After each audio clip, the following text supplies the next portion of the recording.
Not too long ago, I made a decision to get my health together. So I remember, I tried the fad diets, the Atkins and the South Beach and the whatever fad diet was out there. None of them were working for me. And I remember someone once said, if you want to keep on getting what you're getting, keep on doing what you're doing. So I figured I had to do something different. If I want to get somewhere that I've never been, then I've got to do something I've never done. So I decided I'm going to go to the gym 100 days in a row and work out for 60 to 90 minutes a day. And I'm going to post it on social media day in and day out. And I was scared at first. I didn't think that I could do it. I doubted myself. Like, can I really go to the gym 100 days in a row?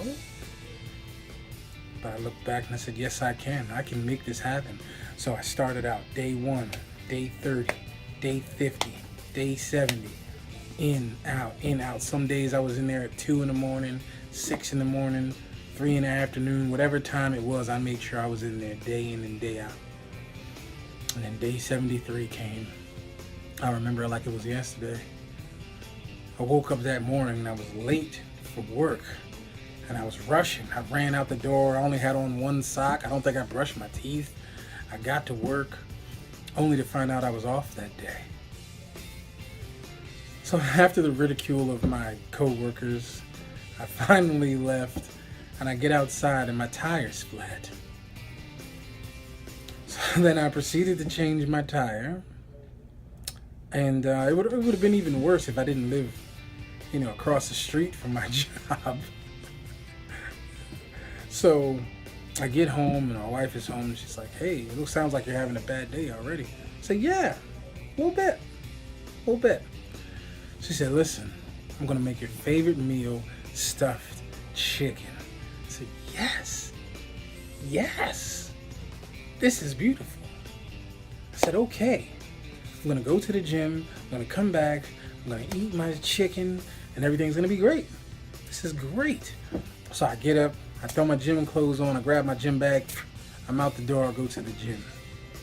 And I don't know if it was a holiday or what was going on, but there was a lot of people in there that day. I mean, the smell of feet and onions was permeating every sector of the gym. But nevertheless, I got to work immediately. I grabbed some 285-pound dumbbells and I started pumping. Boom, boom, boom, boom. And I went to put them down and I felt a pinch in my hand. I was like, what's going on? I felt a little tingle. When I lifted my hand up, I realized that I dropped the 85-pound dumbbell onto my finger, crushing it. So immediately I run to the front of the gym with Beyonce blasting in my ears. Oh yes, I don't always listen to Beyonce, but in the gym, rest assured that's what I'm rocking to. So I tell the guy, I say, listen, I need an ambulance, I'm bleeding out, I need your help. So the guy just he's on the phone, he kind of just looks up and gives me a little head nod. I said, listen, man, I need you to get some urgency over here. I need the ambulance here now. So I step outside and I'm like bleeding onto the sidewalk and I'm pacing like, how did this go wrong? What is going on? And I have two thoughts on my mind. One, am I going to lose my finger? And two, am I still going to get this chicken? Nevertheless, the ambulance arrives. I hop in the back and they proceed to patch my finger up so that it's not just kind of bleeding. And as I'm sitting in the back of the ambulance, pondering life and how I got here and what am I doing and where do I go from here, I overhear the drivers arguing about which hospital to go to and what roads to take. One has an Android, one has an iPhone. They've got their Google Maps and they're just battling back and forth. I was appalled at the situation. Finally, we get where we need to go, to a hospital in Baltimore. And I go through to emergency surgery. They patch my finger up. And I have my whole arm is in a sling and my whole hand is wrapped up. And then my wife comes through the door shortly after. Sadly, she had no chicken in hand.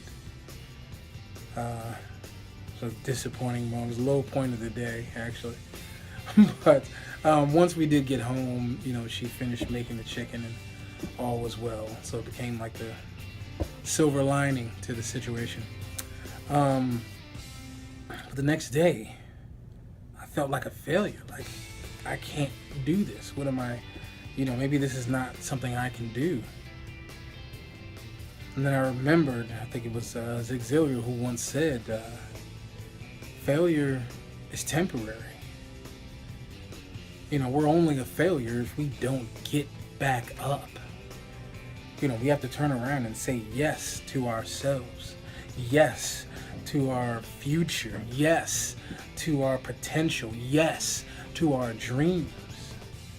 When we can do that, we can achieve any goal of note.